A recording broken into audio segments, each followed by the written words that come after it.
வானொலியில் நீங்கள் கேட்டு மகிழ்ந்த தென்கட்சி கோ. சுவாமிநாதன் அவர்களின் இன்று ஒரு தகவல் கதை தொகுப்பினை கேட்கலாம். நாட்டில் நல்லவங்க ஒருத்தர் 2 பேர் இருக்கிறதுனால தாங்க மழையே பெய்யுது அப்படின்னு சொல்கிறது உண்டு. நல்லார் ஒருவர் உளரேல் அவர் பொருட்டு எல்லாருக்கும் பெய்யும் மழை. சில சமயம் ரொம்ப பேர் திடீர்னு நல்லவங்களா ஆகிடுவாங்க போல இருக்கு. அதனால தான் விடாமல் பேய் மழையாக கொட்டி தீர்த்துடுது. எல்லாரும் நல்லவங்களாயிட்டா உலகமே தாங்காது போல இருக்கே. அப்பப்போ ஒருத்தர் 2 பேர் நல்லவங்களாகணும். அப்போ தான் சீராக மழை பெய்யும். மாதத்துக்கு 3 பேர் நல்லவங்களானா மாதம் மும்மாரி பொழியும். இதெல்லாம் வேடிக்கை பேச்சு. இப்போ இதெல்லாம் ஒரு பக்கம் இருக்கட்டும். இப்போ விஷயத்துக்கு வருவோம். ஒரு கும்பலில் நல்லவன் யார் அப்படிங்கிறத எப்படி கண்டுபிடிக்கிறது? இதுக்கு ஒரு வேடிக்கை கதை உண்டு. என்னுடைய நண்பர் ஒருத்தருக்கு அவங்க பாட்டியம்மா சொன்ன கதையும் அது.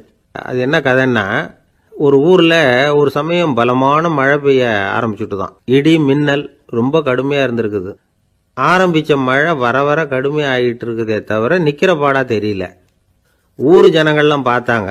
இதுக்கு மேலேயும் வீட்டு உள்ள இருந்தால் ஆபத்துங்கிறத புரிஞ்சுக்கிட்டாங்க. ஏன்னா வீடெல்லாம் இடிஞ்சு விழுந்துருமோங்கிற பயம்.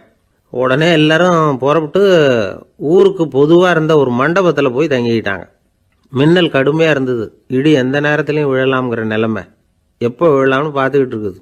அந்த மண்டபத்தில் இருந்த ஜனங்கள் மனசுக்குள்ள ஒரு பயம்.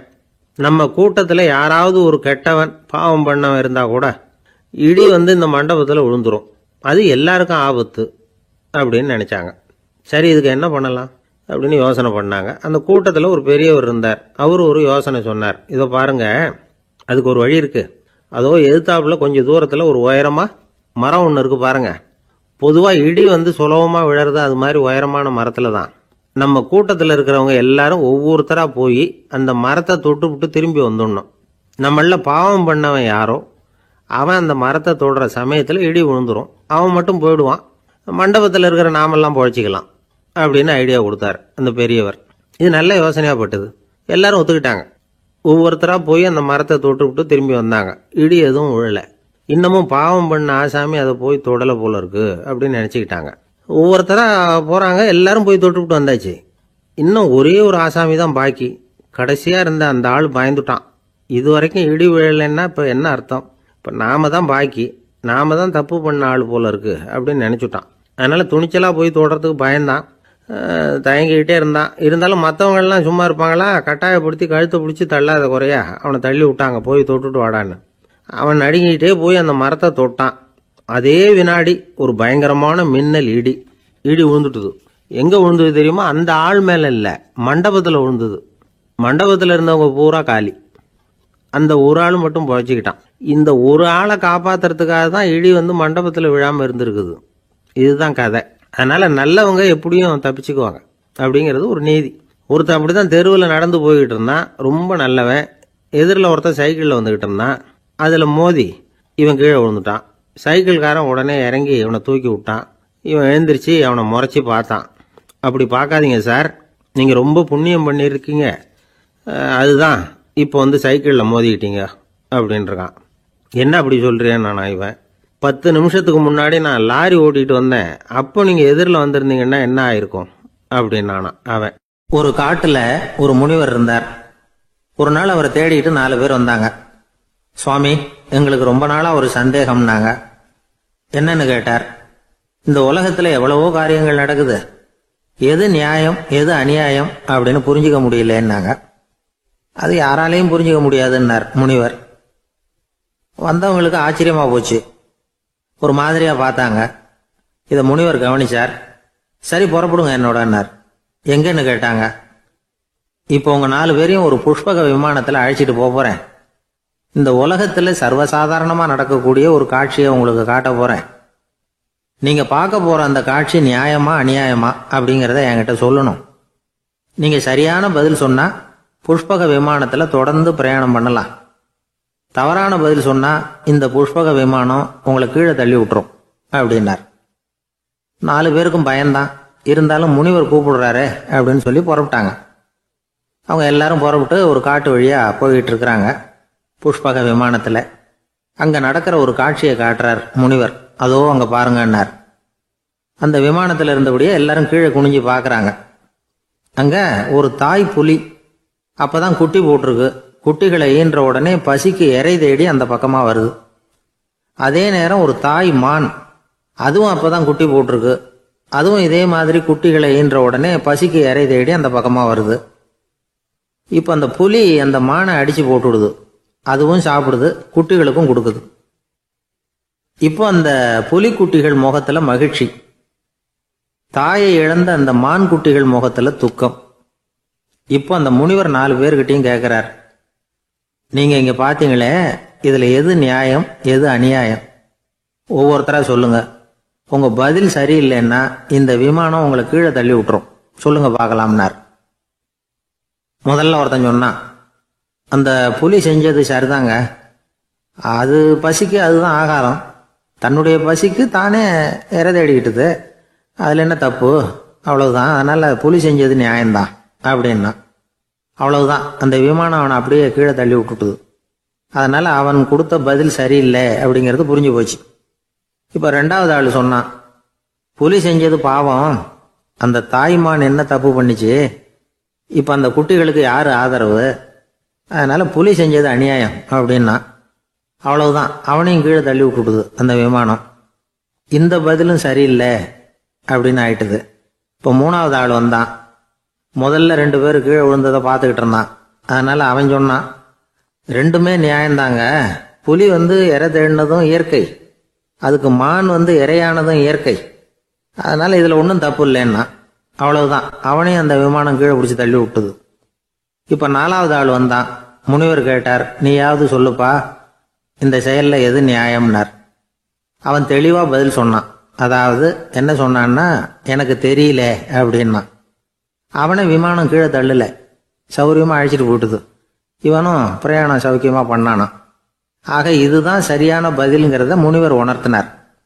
இந்த கதையிலிருந்து நாம புரிஞ்சுக்க வேண்டியது என்னன்னா, இந்த உலகத்துல எவ்வளவோ காரியங்கள் நடக்குது, அதெல்லாம் ஏன் அப்படி நடக்குதுங்கிறதுக்கு எப்பேற்பட்ட பண்டிதராலும் பதில் சொல்ல முடியாது. தெரியாததை தெரியாதுன்னு ஒத்துக்கிட்டா வாழ்க்கை பிரயாணம் சுகமா இருக்கும். அதனால தேவையில்லாத விஷயங்களை புரிஞ்சுக்கிறதுக்கு நேரத்தை செலவு பண்ணிட்டு இருக்கக்கூடாது, வாழ்க்கையை குழப்பிக்க கூடாது. வாழ்க்கைக்கு தேவையானது என்னவோ அதை மட்டும் புரிஞ்சுக்கிட்டா போதும். இந்த காலத்து ஆள் ஒருத்தன் ஒரு பெரியவரை தேடி வந்தான். ஐயா, ஒரு சந்தேகம்னா. என்ன உன்னுடைய சந்தேகம்னார். பகுத்தறிவுன்னா என்ன, விதின்னா என்ன அப்படின்னு கேட்டான். இதுக்கு அவரு, இப்போ உன்னுடைய வலது கால தூக்குன்னார். தூக்கினான். சரி, இப்போ உன்னுடைய வலது கால கீழே இறக்காம உன்னுடைய இடது காலையும் தூக்குன்னார். தூக்கினான். பொத்துன்னு கீழே விழுந்துட்டான். பெரியவர் சொன்னார், உன்னால ஒரு காலை தூக்க முடிஞ்சுது, அதுதான் பகுத்தறிவு. 2 கால்களையும் ஒரே சமயத்துல தூக்குனா அடிபடும், அப்படிங்கிறது தான் விதி அப்படின்னு விளக்கம் கொடுத்தார். இவன் தன்னுடைய விதியை நொந்துகிட்டே இடுப்பை பிடிச்சிக்கிட்டு அங்கிருந்து நடந்து போயிட்டான். ஒரு பெரிய அரசன் இந்த உலகம் பூராவையும் ஆண்டுகிட்டு இருந்தான். ரொம்ப காலம் அப்படி அரசாட்சி பண்ணிக்கிட்டு இருந்தான். திடீர்னு அவனுக்கும் சில எதிரிகள் முளைச்சாங்க. அவங்கெல்லாம் ஒன்று சேர்ந்து இவனை தோற்கடிச்சுட்டாங்க. தோற்று போனதும் இவனுக்கு பயம் வந்துட்டுது, எங்கே எதிரிகள் நம்ம கொண்டுடுவாங்களோ அப்படின்னு. வெளியில் வந்தால் தனக்கு ஆபத்துன்னு பயந்துக்கிட்டு யாருக்கும் தெரியாமல் ஒரு குகைக்குள்ளே போய் பதுங்கி கிடக்கிறான். நிலைமையை பாருங்க. முதல் நாள் அரண்மனையில் அதிகாரம் பண்ணிக்கிட்டு இருந்தவன் மறுநாள் குகையில் பயந்து போய் பதுங்கி கிடக்கிறான். ராத்திரி நேரம் வந்தது, பசி வயத்தை கிள்ளுது, பிச்சை எடுத்து சாப்பிட வேண்டிய நிலைமை. பிச்சை எடுக்கிறதுக்கு பாத்திரம் வேணுமே, என்ன பண்ணுறது அப்படின்னு அங்கேயும் இங்கேயும் பார்க்குறான். ஒரு மூலையில் யாரோ விட்டுட்டு போன ஒரு ஓடு கிடக்குது. அதை எடுத்துக்கிட்டு புறப்பட்டான். இருட்டில் வழி புரியல. ஏதோ ஒரு யூகத்தில் காலை மெதுவாக எடுத்து வச்சு நடந்து போயிட்டு இருக்கிறான். வழியில் ஒரு கருப்பு நாய் படுத்து கிடந்தது. இருட்டில் அவன் இது கண்ணுக்கு சரியாக தெரியல, அவனுக்கு தவறி போய் காலை வச்சுட்டான். அது மேலே நாய் சும்மா இருக்குமா, வள்ளுன்னு விழுந்து கடிச்சு விட்டுது. காலை பார்க்குறான், காலத்தையும் நினச்சி பார்க்குறான். அரண்மனையில் வீரக்கழல் அணிந்த காலை உடைய மன்னா அப்படின்னு புகழ்வாங்களே புலவர்கள்லாம். ஆனால் அது இன்னைக்கு நாய் கடித்த காலம் ஆயிட்டுதே அப்படின்னு நினைக்கிறான். அது மட்டும் இல்லை, முன்னாடியெல்லாம் பொற்கிண்ணங்களில் தான் அவன் சாப்பிடுவான். ஆனால் இப்போ உடஞ்சி போன ஓட்டு, அது ஓட்டை கையில் வச்சுக்கிட்டு நிற்கிறான். அதில் ஏதாவது யாராவது சாப்பாடு போடுவாங்களான்னு. முன்னாடியெல்லாம் நிறைய பேர் அரண்மனைக்கு வருவாங்க. அரசருக்கு காணிக்கைன்னு சொல்லி இவன் காலடியில் கொண்டாந்து கொட்டுவாங்க. அப்போல்லாம் இவன் அந்த ஜனங்களுடைய முகத்தை திரும்பி கூட பார்க்கறதில்ல, ரொம்ப கர்வமாக உட்காந்துருப்பான். அதே ஆள் இன்னைக்கு எல்லார் கண்ணுலையும் படுறது மாதிரி பிச்சை எடுத்துக்கிட்டு இருக்கிறான். அப்போலாம் காணிக்கைகளை தன்னுடைய கையால் வாங்குறது தனக்கு கௌரவ குறைச்சல்னு நினச்சி தன்னுடைய வேலைக்காரங்களை விட்டு தான் அதை வாங்க சொல்லுவான். இப்போ பார்த்தீங்கன்னா அவனே தன் கையாலேயே பிச்சை வாங்குறான். நினச்சி பாருங்க, அந்த மனுஷன் முத நாள் அரசன், மறுநாள் பிச்சைக்காரன். எவ்வளோ வித்தியாசம்! செல்வம் தான் இப்படி ஒரு வித்தியாசம் ஏற்படுறதுக்கு காரணம். அப்படிப்பட்ட செல்வம் வாழ்க்கையை நடத்துறதுக்கு நமக்கு தேவைதான். ஆனால் அதையே நாம் அடைய வேண்டிய பயனாக நினைக்கிறோம் பாருங்க, அதுதான் வேடிக்கை. இதை நம்மாழ்வார் அழகாக ஒரு பாசுரத்தில் சொல்கிறார். ஒரு நாயகமாய் ஓட உலகுடன் ஆண்டவர், கருணாய் கவர்ந்த காலர், சிதைகிய பானையர், பெருநாடு காண இம்மையிலே பிச்சைதாம் கொள்வர், திருநாரணன் தாழ் காலம் பெற சிந்தித்து உய்மினோ அப்படிங்கிறார் நம்மாழ்வார். ஒரு பெரிய பணக்காரர் ஒரு துறவிகிட்ட போய், சாமி என்கிட்ட நிறைய பணம் இருக்குது, இருந்தாலும் நிம்மதி இல்லை, என்னால் நிம்மதியாக இருக்க முடியல, என்ன காரணம்னு கேட்டாராம். உடனே அந்த துறவி இதுக்கு நேரடியாக பதில் சொல்லாமல் பக்கத்தில் நின்றுக்கிட்டு இருந்த ஒரு குழந்தைய கூப்பிட்டார். அது ஓடியாந்தது. ஒரு ஆப்பிள் பழத்தை எடுத்து அது கையில் கொடுத்தார். அதை வாங்கிக்கிட்டு குழந்தை சிரிச்சுது. இன்னொரு பழத்தை எடுத்து கொடுத்தார். அதை இன்னொரு கையில் வாங்கிட்டு சிரிச்சுது. மூணாவது ஆப்பிள் எடுத்து கொடுத்தார். 2 பழத்தையும் நெஞ்சில் அணைச்சிக்கிட்டு 3வது பழத்தையும் வாங்கிறதுக்கு முயற்சி பண்ணிச்சு. ஆனால் அது உடனே நழுவி கீழே விழுந்து உருண்டு ஓடிச்சு. ஏற்கனவே இருந்ததும் விழுந்துட்டுது. இப்போ அந்த குழந்தை அழ ஆரம்பிச்சுட்டுது. இப்போ அந்த துறவி பணக்காரர்கிட்ட சொன்னாராம், குழந்தைய கவனிச்சியா? 2 ஆப்பிள் போதும்னு அது நினச்சிருந்தா இப்போ அது அழ வேண்டிய அவசியம் வந்திருக்குமா அப்படின்னாராம். எதுவுமே அளவுக்கு மிஞ்சினா துன்பந்தான். இந்த காலத்தில் இதெல்லாம் யாரு காதில் வாங்குறாங்க? ஒருத்தனை நல்ல வழிக்கு கொண்டு வரணும்னு நினச்சி அவனை கூப்பிட்டு உட்கார வச்சு இந்த கதையை சொல்லிகிட்டு இருந்தாங்க. சொல்லிவிட்டு அந்த குழந்தை செஞ்சது தப்பு தானே அப்படின்னு கேட்டிருக்கிறாங்க. ஆமாம், தப்பு தான், நானாக இருந்தால் அப்படி செஞ்சுருக்க மாட்டேன் நானா இவன். 2 பழமே போதும்னு சொல்லியிருப்பியா அப்படின்னு கேட்டிருக்காங்க. அப்படி இல்லைங்க, அவர் கொடுக்க கொடுக்க ஒவ்வொரு பழமாக வாங்கி பின்னாடி வச்சுட்டு மறுபடியும் கையை நீட்டுவேன் அப்படிங்கிறானா. இவெல்லாம் எந்த காலத்தில் திருந்துறது? ஒரு ஊரில் ஒரு கோயில் இருந்தது. ரொம்ப பழைய கோயில். உள்ளே போகிறதுக்கே பயமாக இருக்கும். எந்த நேரத்தில் இடிஞ்சு விழுந்துருமோ அப்படிங்கிற பயம். அப்படி இருந்ததுனால யாரும் துணிஞ்சு சாமி கும்பிடுறதுக்கு அங்கே போகிறதில்ல. கோயிலுக்கு வர்ற கூட்டம் கொஞ்சம் கொஞ்சமாக குறைய ஆரம்பிச்சுட்டுது. கோயில் நிர்வாகிகள் எல்லாரும் கூடி உட்காந்து பேசினாங்க. என்ன பண்ணலாம்னு யோசனை பண்ணாங்க. எந்த இடம் மோசமாக இருக்கோ அந்த இடத்த பழுது பார்த்தாங்க. அங்கே எங்கே வர்ணத்தை பூசி கொஞ்சம் அழகுபடுத்தி பார்த்தாங்க. ஏதோ இந்த ஊரில் கோயில்னு ஒன்று இருக்குது, அது மக்களுக்கு தெரியணும் அப்படிங்கிறதுக்காகத்தான் இப்படிலாம் பண்ணாங்க. இருந்தாலும் கோவில் இருக்கிற நிலைமை மக்களுக்கு தெரியும். அதனால் அங்கே வர்றது குறைச்சிக்கிட்டாங்க அவங்க. ஒரு கட்டத்தில் யாருமே வர்றதில்லை. நிலைமை அந்த அளவுக்கு ஆயிட்டுது. மறுபடியும் கோவில் நிர்வாகிகள் கூட்டம் நடந்தது. இந்த கூட்டம் கூட கோயிலுக்கு உள்ளே நடக்கலை, இடிஞ்சு விழுந்துருமோங்கிற பயம். அதனால் வெளியில தான் உட்காந்து கூட்டத்தை நடத்தினாங்க. ஏன்னா உள்ளே போகிறதுக்கு அவங்களுக்கும் துணிச்சல் கிடையாது. எந்த நேரமும் விழுந்துரும் போல இருந்தது அது. அது வழியாக போகிறவங்க கூட வேகமாக அந்த இடத்த கடந்து போக ஆரம்பிச்சிட்டாங்க. கோவில் நிர்வாகிகள் வெளியில் உட்காந்து கூட்டம் போட்டாங்க இல்லையா, அந்த கூட்டத்தில் 4 தீர்மானங்களை நிறைவேற்றினாங்க. அது என்ன 4 தீர்மானம்னா, முதல் தீர்மானம், இந்த கோவிலை இடிப்பது அப்படிங்கிற முடிவை இந்த கமிட்டி மிகவும் வருத்தத்துடன் ஏற்றுக்கொள்ளுகிறது அப்படின்னு நிறைவேற்றினாங்க. இதுக்கு பதிலாக இன்னொரு கோவிலை உடனடியாக கட்டி முடிச்சுடணுங்கிறது 2வது தீர்மானம். 3வது தீர்மானம் என்ன தெரியுமா? பழைய கோவிலின் கதவுகள், அதிலிருந்து பிரித்து எடுக்கிற செங்கல், இதையே புது கோவில் கட்டுவதற்கு பயன்படுத்தி கொள்ள வேண்டியது. பழைய கோவில் இருந்த மாதிரியே அதே வடிவத்தில் புது கோவிலையும் கட்ட வேண்டியது. பழைய கோவிலின் அஸ்திவாரத்தை அப்படியே வச்சுக்கிட்டு அதுக்கு மேலே நாம் கோவிலை கட்டிக்க வேண்டியது. இதுதான் 3வது தீர்மானம். இதையும் கமிட்டி முழு மனசோடு ஏற்றுக்கிட்டது. இது வரைக்கும் சரி. இப்போ அந்த கமிட்டி 4வதாக ஒரு முக்கியமான தீர்மானத்தை கொண்டுகிட்டு அதையும் ஏகமனதாக நிறைவேற்றி விட்டது. அது என்ன தீர்மானம்னா, புதிய கோவில் கட்டி முடிக்கிற வரைக்கும் பழைய கோவிலை இடிக்கிறதில்லை அப்படிங்கிற தீர்மானம். எப்படி இருக்குது பாருங்க இது. பழசை இடிக்காத வரையில அதே இடத்துல புதுசாக எப்படி கட்ட முடியும்? பல விஷயங்களில் நாம் நடந்துக்கிற முறையும் இப்படி தான் இருக்குதான். வாழ்க்கையில் முன்னேறணும்னு ஆசைப்படுவோம். அதே நேரத்தில் அந்த முன்னேற்றத்துக்கு எது தடையாக இருக்கோ அதை விட்டு விடுறதுக்கும் மனசு வராது. வெளிநாட்டில் ஒரு பெரிய விருந்து நடந்துகிட்டு இருந்துதான். எல்லாரும் மது கோப்பையும் கையுமா அலைஞ்சிக்கிட்டு இருக்கிறாங்க. ஒருத்தர் மட்டும் கையில் எதுவும் இல்லாமல் ரொம்ப நல்ல பிள்ளையா சாதுவா ஒரு ஓரமாக தனியாக உட்காந்துருக்கிறார். அவர்கிட்ட நெருங்கி வாங்க மது சாப்பிடலாம் அப்படின்னு கூப்பிட்டாங்களாம். என்னை வற்புறுத்தாதீங்க, நான் என் மனசுக்குள்ள உறுதியா தீர்மானம் பண்ணிவிட்டேன் அப்படின்னாராம். என்ன தீர்மானம் பண்ணியிருக்கீங்க அப்படின்னு கேட்டிருக்காங்க. ஏற்கனவே முழு போதையில் இருக்கும் பொழுது மறுபடியும் மது கோப்பையை தொடரதில்லை அப்படின்னு தீர்மானம் பண்ணியிருக்கேன் அப்படின்னாராம். ஒரு ஊர்ல ஒரு பெரியவர் இருந்தார். ஒரு நாள் அவரை தேடி ஒருத்தர் வந்தார். ஐயா, நான் கடவுளை பரிபூர்ணமா நம்புறேன் அப்படின்னார். சரி, அந்த நம்பிக்கை உனக்கு எப்படி வந்ததுன்னு கேட்டார் இவர். அவர் சொல்ல ஆரம்பிச்சார். ஐயா, எனக்கு கல்யாணம் ஆகி 10 வருஷம் ஆச்சு, ஆனாலும் குழந்தை பாக்கியம் இல்லை. அதுக்கு என்ன காரணமா இருக்கும்னு நான் யோசனை பண்ணிட்டு இருந்தப்போ நண்பர் ஒருத்தர் ஒரு ஆலோசனை சொன்னார். உனக்கு மதப்பற்று இல்லை, எந்த கடவுளையுமே நம்ப மாட்டேங்கிற, அதுதான் காரணம். கடவுளை நம்பு, உனக்கு குழந்தை பாக்கியம் கிடைக்கும் அப்படின்னார். அவர் அப்படி சொன்னாரே தவிர எனக்கு சந்தேகம்தான்.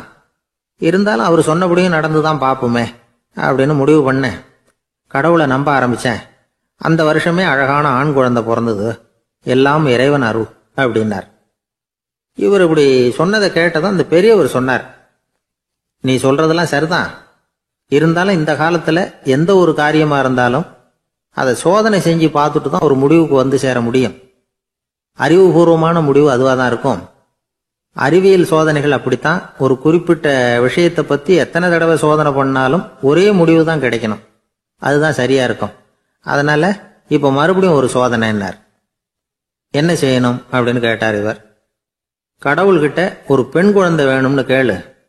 முதல்ல ஆண் குழந்தையை கொடுத்தது மாதிரியே இப்போ ஒரு பெண் குழந்தையையும் கொடுக்கறாரா பார்க்கலாம் அப்படின்னார்.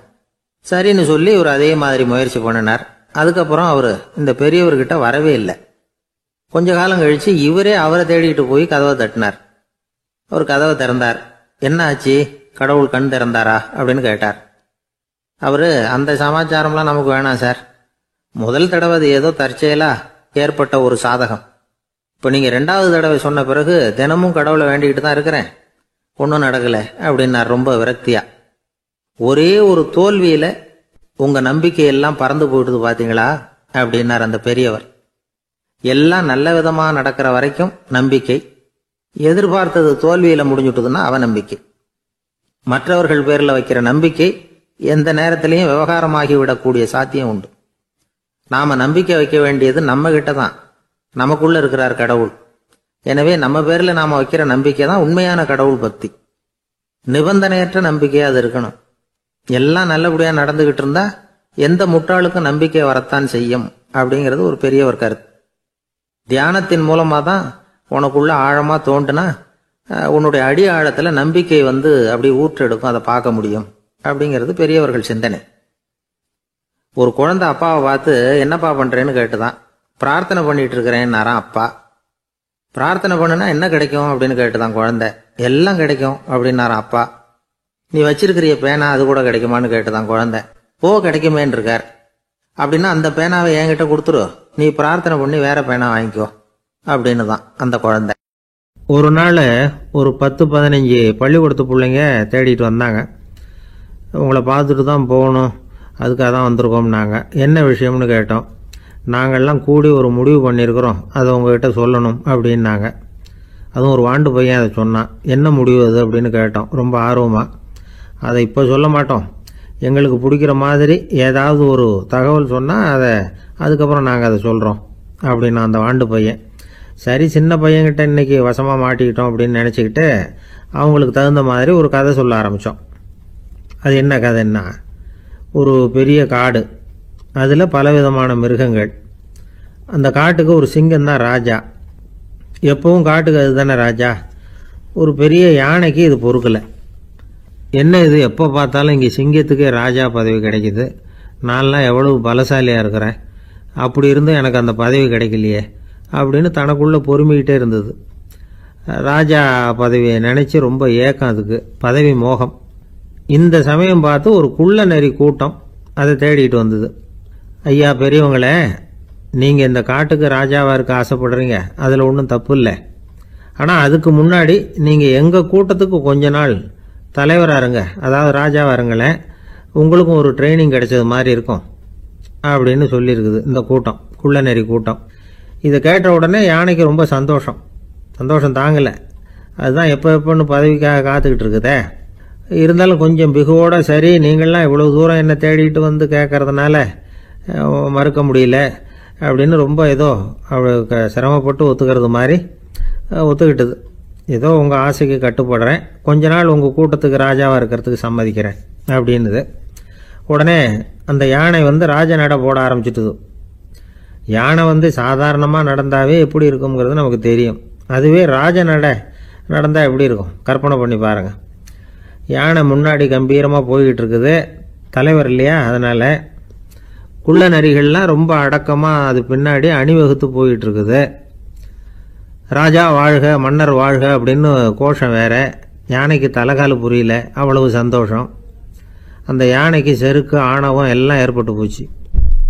அதுக்கப்புறம் அது தரையை பார்க்குமா, நிமிர்ந்து நடக்க ஆரம்பிச்சுட்டுது. தரையை பார்க்கறதே இல்லை. அப்படி போயிட்டு இருக்கிறப்போ ஒரு சதுப்பு நிலத்தில் திடீர்னு காலை வச்சுட்டுது. அவ்வளோதான், கால் உள்ளே போட்டுது. இன்னொரு காலை எடுத்து வச்சுது, அதுவும் உள்ளே போட்டுது. அந்த 2 காலையும் எடுக்கிறதுக்காக அடுத்த 2 காலையும் அழுத்துச்சு, அதுவும் உள்ளே போக ஆரம்பிச்சுட்டுது. இப்போ 4 காலம் வசமாக சேத்துல அழுந்தி போச்சு, எடுக்க முடியல. குள்ள நரிகள்லாம் அதை சுற்றி சுற்றி வந்தது. சிலது சுற்றி நின்று டான்ஸ் ஆட ஆரம்பிச்சுட்டுது யானையை பார்த்துட்டு. இதை யானை பார்த்தது. என்ன இது தலைவர், நான் தவிச்சுக்கிட்டு இருக்கிறேன், தொண்டர்கள்லாம் சுற்றி நின்று வேடிக்கை பார்த்துக்கிட்டு இருக்கிறீங்க, டான்ஸ் ஆடுறீங்க அப்படின்னு கேட்டுதான். தொண்டர்களே, தலைவர் நான் தவிச்சுக்கிட்டு இருக்கிறது உங்களுக்கு தெரியலையா? இப்போ உடனே உங்கள் தலைவரை காப்பாற்ற வேண்டியது உங்கள் கடமை இல்லையா அப்படின்னு கத்துச்சான் அந்த யானை. குள்ள நரிகளில் ஒன்று முன்னாடி நின்று அந்த யானையை பார்த்து தான், தலைவரே எங்களுக்கு ரொம்ப நாளாக ஒரு ஆசை, அந்த ஆசையை நிறைவேற்றிக்கிறதுக்காகத்தான் உங்களை எங்கள் தலைவராக ஏற்றுக்கிறோம்னு சொன்னோம் அப்படின்னு தான். என்ன ஆசைன்னு கேட்டிருக்கு யானை. யானை கறி சாப்பிட்டு பார்க்கணுங்கிறது எங்களுக்கு ரொம்ப நாளாக ஆசை, அது இன்றைக்கி தான் நிறைவேற போகுது அப்படின்னு தான் அந்த நரி. இதை கேட்ட உடனே அந்த யானை அப்படியே மூர்ச்சி ஆகிட்டு தான். நரிகள்லாம் அது மேலே ஏறி குதற ஆரம்பிச்சுட்டு தான். பதவி மேலே இருந்த பேராசை அந்த பலசாலியான யானையையே மாட்டி விட்டுட்டுது பார்த்தீங்களா அப்படின்னு சொல்லி முடித்தோம் இந்த கதையை அந்த சின்ன பிள்ளைங்க கிட்ட. சரிங்க, இப்போ நாங்கள் உங்களை தேடி வந்த விஷயம் என்னங்கிறத சொல்லவா அப்படின்னா ஒரு வாண்டு பையன். சீக்கிரம் சொல்லு தம்பி, சஸ்பென்ஸ் தாங்கலை அப்படின்னோம். அவன் மெதுவாக எங்களை பார்த்து சொல்கிறான், எங்களுக்கு கொஞ்ச நாள் நீங்கள் தலைவராக இருந்தால் தேவலை அப்படின்னு. ஒரு ஊரில் ஒரு குரு இருந்தார், ஜென் குரு. அவரை தேடிட்டு ஒரு மன்னர் வந்தார். வந்தவர் ஜப்பான் மன்னர். தோட்டக்கலையை பற்றி தெரிஞ்சுட்டு போகிறதுக்காக அவர் வந்தார். எப்படி தோட்டம் அமைக்கிறது அப்படிங்கிறத பற்றி அந்த குரு விவரமாக சொல்லி கொடுத்தாரு. 1 நாள் 2 நாள் இல்லை, 3 வருஷம் கற்றுக் கொடுத்தார். அதுக்கப்புறம் சொன்னார், நான் கற்றுக் கொடுத்துட்டேன், இனிமேல் நீங்கள் போகலாம், போய் தோட்டம் அமைக்கலாம், அதுதான் உங்களுக்கு பரிசை. தோட்டம் அமைச்ச பிறகு சொல்லி அனுப்புங்க, நான் வந்து பார்க்குறேன். நீங்கள் இங்கே என்னவெல்லாம் கற்றுக்கிட்டீங்களோ அதையெல்லாம் அங்கே செயல்முறையில் செஞ்சு காட்டுங்க அப்படின்னு சொல்லி அனுப்பி வச்சார். மன்னர் போனார். அரண்மனைக்கு பக்கத்திலேயே ஒரு பெரிய தோட்டத்தை உண்டு பண்ணினார். அழகான மரங்களையும் செடிகளையும் உருவாக்கினார். கிட்டத்தட்ட 1000 தோட்டக்காரர்களை பயன்படுத்தி 3 வருஷங்கள் முயற்சி பண்ணி அந்த அழகான தோட்டத்தை உருவாக்கினார். குரு கிட்ட இருந்து செய்தி வந்தது, நாளைக்கு வந்து தோட்டத்தை பார்க்குறேன் அப்படின்னு.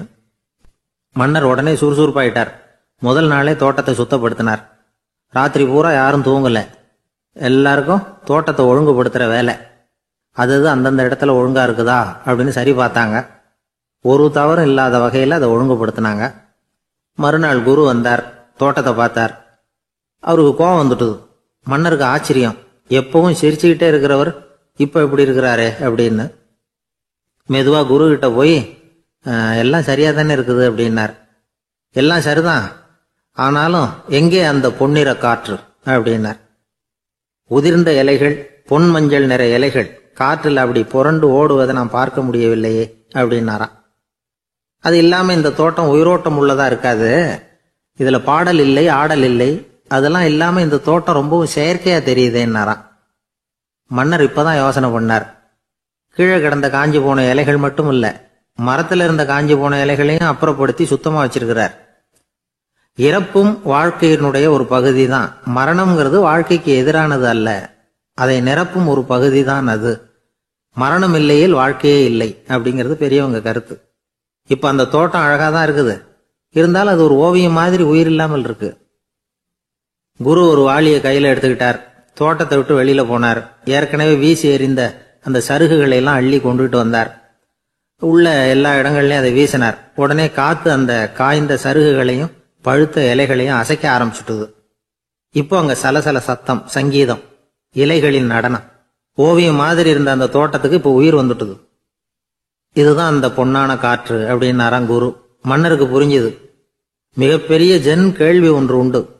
உம்மான் அப்படிங்கிற ஒரு பெரிய குருவை பார்த்து துறவி ஒருத்தர் கேட்டாராம், இலைகள் எல்லாம் கீழே விழுந்து மரங்கள் மொட்டையாக இருக்கும் பொழுது என்ன நடக்கும்? இதுதான் கேள்வி. இதுக்கு உம்மான் சொன்ன பதில் பொன்னான காற்று, தி கோல்டன் விண்ட் அப்படின்னாராம். இதுக்கு என்ன விளக்கம்னா, உன்னுடைய எண்ணங்கள் எல்லாம் உன்னுடைய மனசிலிருந்து கீழே விழுந்து உனது உள்ளுணர்வானது மொட்டையாக நிற்கும் நிலைதான் அது. உனது வேர்களின் அருகில் காற்று வீசுகிறது. எல்லா எண்ணங்களும் உன்னிலிருந்து வெகு தூரத்துக்கு புரண்டு கொண்டே சென்று விடுகிறது. நீ அவற்றை கடந்து விட்டால் நீ அவைகளுக்கெல்லாம் மேலெழுந்து கீழே பார்ப்பவனைப் போல நிற்க ஆரம்பித்து விடுவாய். அதுதான் தியானம் என்பது அப்படின்னு சொல்றாங்க. தியானம்ங்கிறது எண்ணத்துக்கு எதிரானதில்லை. தியானம்ங்கிறது எண்ணங்களை கடந்து செல்வதுதான். அதுக்கப்புறம் நாம பொன்னிற காற்றுல ஆட ஆரம்பிச்சிருவோம். இதுதான் பெரியவர்கள் சொல்றது. என்கிட்ட ஒருத்தர் தோட்டம் அமைக்கணும்னு யோசனை கேட்டு வந்தார். எல்லாம் சொல்லி கொடுத்தேன். செடிகள்லாம் செழிப்பா வளரணும்னா வேர் காயாம பார்த்துக்குங்க, தினமும் தண்ணி விடுங்க அப்படின்னு சொல்லி அனுப்பி வச்சேன். ஒரு மாசம் கழிச்சு ஒரு தோட்டத்தை பார்க்கறதுக்காக போனேன். போய் பார்த்தா எல்லா செடியும் வாடி கிடக்குது. என்னங்க இப்படி பண்ணிவிட்டீங்கன்னு. நீங்க சொன்னபடிதான் செஞ்சேன்னார். என்ன செஞ்சீங்கன்னு கேட்டேன்.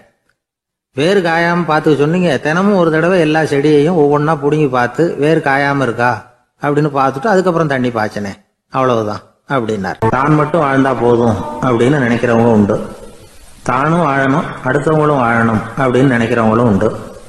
முதல்ல சொன்ன வகையை சேர்ந்த மனிதர்கள் எப்படி தெரியுமா? எப்படியாவது தான் மட்டும் வாழ்ந்தால் போதுங்கிற நினைப்பு தான் எப்பவும் அவங்களுக்கு இருக்கும்.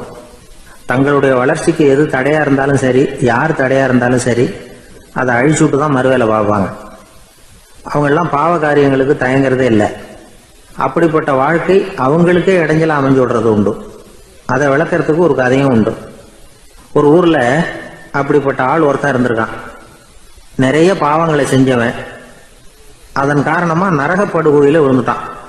நரகப்படுகொழிங்கிறது ஒரு பெரிய கிணறு மாதிரி. ஏற்கனவே பாவம் செஞ்சவங்க நிறைய பேர் அதுல விழுந்து கிடக்குறாங்க. உள்ள ஏகப்பட்ட சத்தம், எல்லாம் அந்த பாவாத்மாக்கள் போடுற சத்தம். இப்போ விழுந்தானே இவனும் சத்தம் போட்டான். இவன் போடுற சத்தம் கொஞ்சம் அதிகமா கேட்டுது. இந்த கிணத்துக்கு பக்கத்துல புத்தர் உட்கார்ந்துருக்கிறார். அவர் காதுல இவன் போடுற சத்தம் விழுந்தது. உடனே அந்த கிணத்தடிக்கு போனார். குனிஞ்சு பார்த்தார். சாமி என்னை காப்பாத்துங்க அப்படின்னு கத்தனான் இவன். புத்தர் அவனை கொஞ்சம் கவனிச்சு பார்த்தார். மனித சமுதாயத்துக்கு அவன் என்னென்ன கெடுதல் பண்ணியிருக்கிறாங்கிற விவரம்லாம் அவர் மனக்கண்ணில் தெரிஞ்சது. அவருக்கு எல்லாம் புரிஞ்சு போச்சு. இருந்தாலும் அவனை காப்பாத்துறதுக்கு ஏதாவது வழி உண்டா அப்படின்னு யோசிச்சார். அவன் தன்னுடைய வாழ்நாளில் ஏதாவது நல்லது செஞ்சிருக்கானா அப்படின்னு பார்த்தார். ஒரே ஒரு சமயம் அவன் தன்னுடைய காலடியில மிதிபட இருந்த சிலந்தியை மிதிக்காமல் தாண்டி போயிருக்கிறான். இந்த ஒரு காரியத்துக்காக அவனை கரையேற்ற முடியுமா அப்படின்னு நினைச்சார். அவ்வளவுதான். உடனே அவர் கையில ஒரு சிலந்தி உட்கார்ந்துதான். அதுகிட்ட இருந்து நூல் இழை வெளிவர ஆரம்பிச்சது. அந்த நூல் இழை கிணற்று ஆழம் வரைக்கும் அப்படியே நீண்டுகிட்டே போச்சான். புத்தர் பார்த்தார். இந்த நூலை பிடிச்சுக்கிட்டு மேலே ஏறி வா அப்படின்னார். என்னங்க சொல்றீங்க? இந்த சிலந்தி நூல் என்ன தாங்குமான்னு கத்தனான். எல்லாம் தாங்கும், அதை பிடிச்சுக்கிட்டு ஏறி வா அப்படின்னார். சந்தேகத்தோடவே அவன் அந்த நூல் இழைய பிடிச்சி இழுத்து பார்த்தா ரொம்ப வலுவா இருந்தது. அவனுக்கு ஆச்சரியம். அதை பிடிச்சிக்கிட்டே மெதுவா மேலே ஏறி வர ஆரம்பிச்சுட்டான்.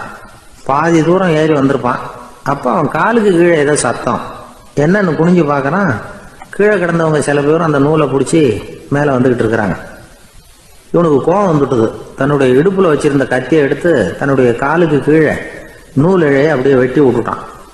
இனிமே நாம மட்டும்தான் மேலே ஏறி வந்துடணும் அப்படின்னு நினைச்சுக்கிட்டான். ஆனா நடந்தது என்ன தெரியுமா? மொத்த நூல் இழையும் அப்படியே அருந்து கீழே விழுந்துட்டுது. அவனும் பொத்துன்னு கீழே விழுந்துட்டான். மறுபடியும் கத்த ஆரம்பிச்சுட்டான்.